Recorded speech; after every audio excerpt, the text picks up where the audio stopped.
Today we're going to introduce a new book, which is to be published soon.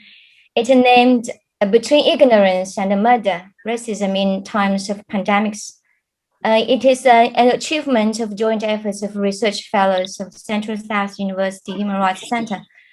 Before going to the book, I'd like to introduce a little bit more about our center. Central South University Human Rights Center was established in 2004. Its predecessor was the Institute of Science of Justice and Human Rights, which was one of the earliest human rights research institutions in China. In November 2019, the center was selected as a think tank, a Chinese think tank index.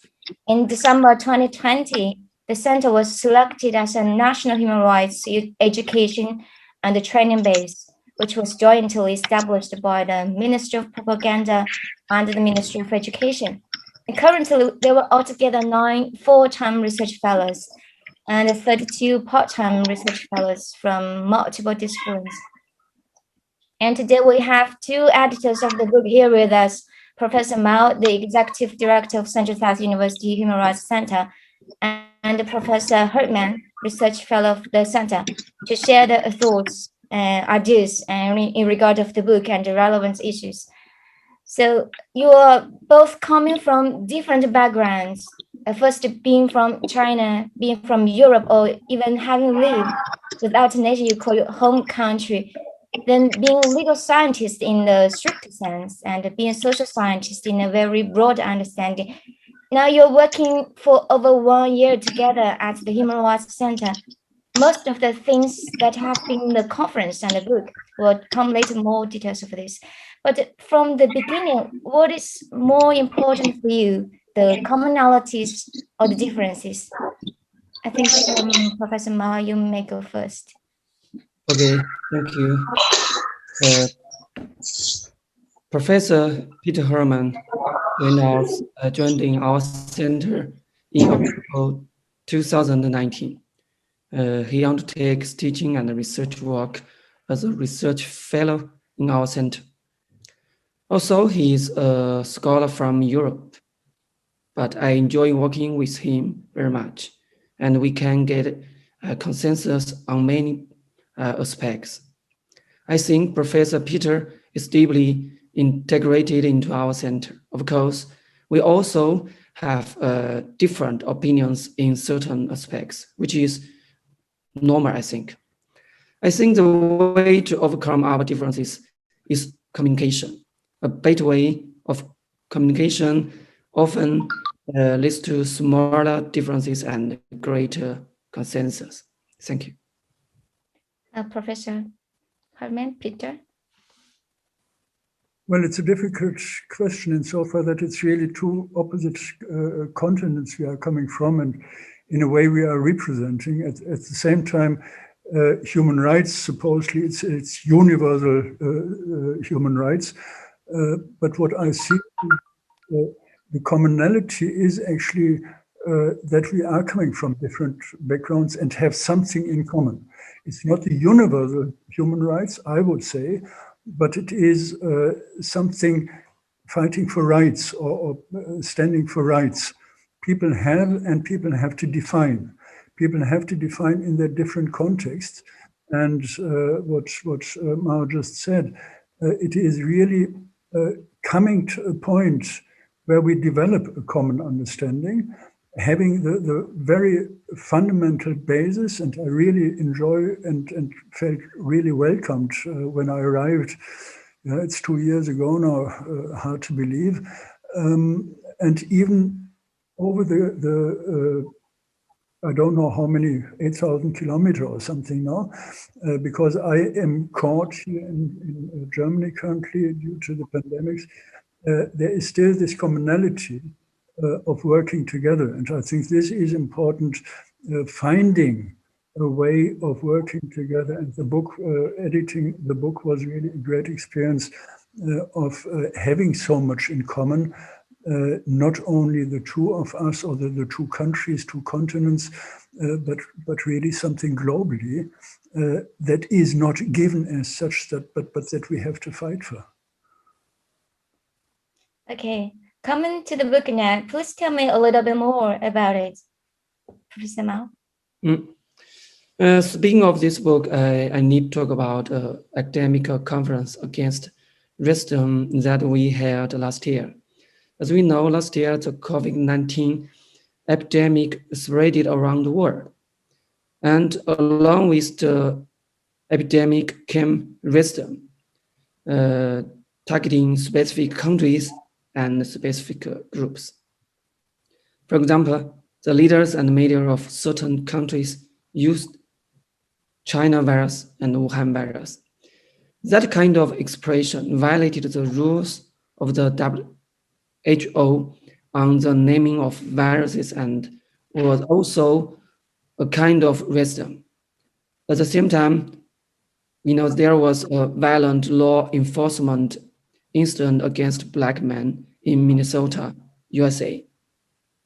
In that incident, George Floyd, a black man, died, sparking protest against racism in United States. In this context, the Central South University Human Rights Center organized an academic conference with the Cross-Cultural Human Rights Center of Amsterdam Free University and the Institute of International Law of Wuhan University. The topic of that conference is challenges posed by contemporary forms of racism and national responses. Scholars from the Netherlands, Germany, South Africa, the United States, and China attended that conference. We also invite Professor Achim, the United Nations specific rapporteur on racism, to deliver a written speech. Actually, it was a very successful conference, and all scholars provided wonderful opinions. Under the help of Professor Herman Peter, we decided to collect conference papers and submit to Vienna Academic Press for publication. The name of the book is Between the Ignorance and Murder, Racism in Times of Pandemic. The publication of this book is meaningful. Firstly, the book is a quick response to the issue of racism during the epidemic. It provides the academic community with our thoughts on the issue. Secondly, the authors of this book come from different countries, such as China, the Netherlands, Germany, and South Africa. So it can stimulate people thinking on racism from a cross-cultural perspective. I'm glad that the publication of this book moves smoothly, and some European scholars also pay more attention to this book. So I hope this book could lead people to think more about contemporary racism. Thank you. Okay, Peter, how about you? Well, I can only add something to what Professor Mao just said, which is really a great story. And working on the editing the book was another great story, actually, coming together and discussing in detail really what is meant, because you have the presentation that is immediately something you think, yes, of course. And then you are working on the contributions and you are getting suddenly aware of, for instance, something from my perspective, personal perspective, how important nationality or color or whatever is, and then suddenly it doesn't matter. Because now I come from China, and now I'm suddenly Chinese, as Professor Mao said, the Chinese virus. So yeah, thinking what is going on there? What is actually the foundation of it? That because coming from China, it started actually really when I entered at the airport, when I crossed the border, this kind of, I wouldn't say hostility, but estrangement. That we always have these I wouldn't say prejudices, but pictures of somebody else, some nations, some other people, and judge on this basis. without going into detail and without knowing what is actually going on there. We have, on the one hand, formal structures. We have something everybody knows. But what actually was, for me, very interesting was just one detail, that in South Africa, after the liberation, after decolonization, you still have very much ongoing old structures in terms of prejudices or disadvantages of colored people, which we always think with Mandela, it isn't, or after Mandela, it doesn't happen anymore. This is such an important thing that is going on through history during really long periods of time and doesn't change. And I'm really glad as well to mention somebody else. It's the publisher, Academic Press in Vienna, that he was ready to accept our proposal and say this is a project that is worthwhile because it is not mainstream. And therefore, not because, but therefore, because it is not mainstream, we have to do something and add something to the discussion, not on the discussion on China. Adding one brief point, there is so much going on in China in terms of discussion of human rights that is not seen by many from outside, from other countries. Of course, there are problems with human rights wherever you go. But this is a place where you can discuss them, and this is discussed. That is important, really, as well, to have such a think tank, as it had been introduced, to work on these issues and come to common conclusions and come to conclusions globally. Okay. Although I could not read the entire book yet, I've lived through it. What is remarkable for me is the following from my own work here as a human rights center being exposed to international literature. It is always emphasized that human rights are universal. However, looking at the publication as it sought those rights issues, as the murder of George Floyd in the United States of America, still ongoing discrimination of people of color in South Africa, and Chinese communities developing their own counter strategies. And then there's the theoretical page emphasizing the mainstream discussion on human rights is hugely Eurocentric, systematically discriminating in particular people of color, so diverse topics, and still universal. Professor Mo, what's your opinion? Okay, thank you.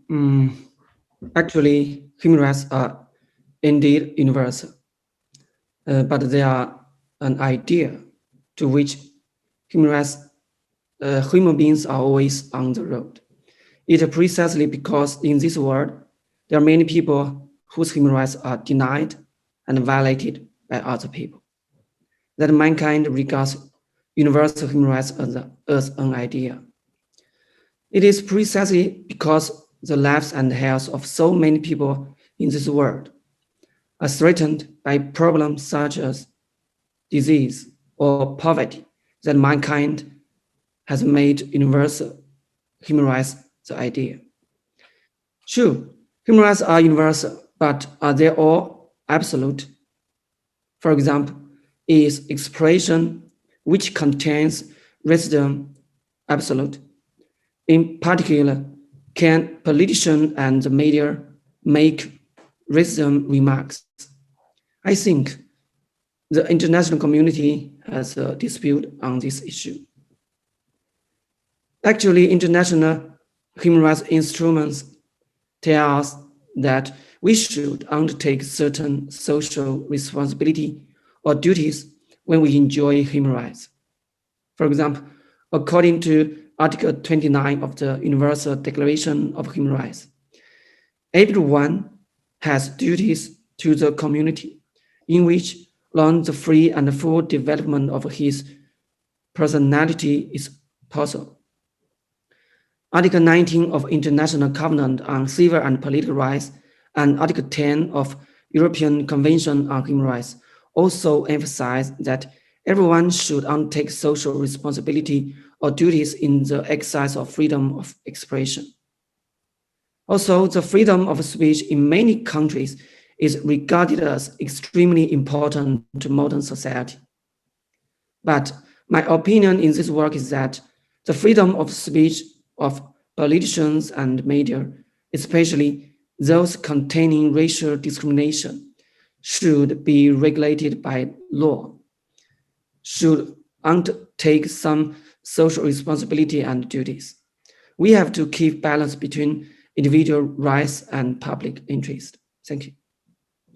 Professor Herman, what would you want to say about this? Well, the aspect of public interest, I think this is very important. It's the crucial point. And if I look at societies today, and now coming from the Western perspective in particular, these societies are societies that are characterized by inequality, by huge inequality. And of course, then we have this problem of having universal rights, but having at the same time the inequality, which means having different interests. And these different interests are colliding, are in conflict with each other. And there we have to find a solution. The problem is, and this is my experience since about March, and increasingly, that the acceptance of a public interest is not given. What you find is individual interests, and everybody is fighting for her own interests and not accepting that there is responsibility. A very simple thing, and one can contest this, of course, in medical terms or whatsoever, but this is not the question. The wearing of masks is seen by many people as breaching their individual rights of freedom. It's not the medical side, as I said, and this has to be emphasized. If I have a medical problem to wear the mask, okay, that's something we have to discuss. But that people say, my individual freedom is limited because the public interest requires me to wear the mask. The public interest requires me, for instance, to not to go to concerts, to cinemas or whatsoever. This is by many people not accepted. And there is without any doubt no joy in having these limitations, not being able to go to a restaurant, not being able to go to the concert or whatever, and not being able to gather in public spaces. You have to be careful. But at the same time, this is something we have to do in the public interest. And this is a discussion, especially in Germany, where you have the federalist system, where everything the central government says is first and foremost thought to be, oh, this is centralism, this is just dictatorship. It's so difficult to find a common interest, even on the state level, on the political level. Every individual county, country, the land says, this is our interest and we have to look at our people. Nobody says we have to look at the people in general. And this is not even the nation state in Germany, as Germany or France or whatever, but it is really a global interest. We have to fight as well as the public interest of humankind. Okay, we know the book is the first volume of a book series. Can you talk a little bit about this endeavor, Professor Mao? Thank you. We know that I want to introduce why we published the book series. We know that people in different countries have different understanding of human rights, and even within the same country, people in different areas also have different opinions on human rights. So we need to find a consensus on human rights in a changing world in the future. That's why we formed a cross-cultural academic team to publish a series of books. I hope the book series could get a success. Thank you. Okay. How about you, Peter? Well, I want to add something we established now as the Human Rights Center as well. It's a discussion group that slowly but surely takes off, where people from different countries and different continents are actually meeting online. This is one advantage that we not invented, but that we found out. Zoom or any other means like this is a perfect means to meet without meeting physically, without coming together. So we are meeting every 2 weeks online with somebody from South Africa, from Catalonia, from Ireland, from Turkey, from China. And this to discuss exactly what Professor Ma said. What is the understanding? What is the problem? What I see as a huge advantage, and this will shape the discussion as well in the book series, that it is not the discipline of human rights studies, but we have economics playing a role. We have social law playing a role. We have international law playing a role. All these different, if you want, disciplines. There are cultural aspects. We have to understand really what is going on.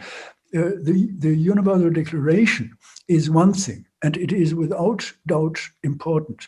But looking at actually the contributions in this book now from South Africa, there are problems as well in a long tradition of European thinking that people of color had not been accepted as human beings, or as human beings seen as human beings of second class.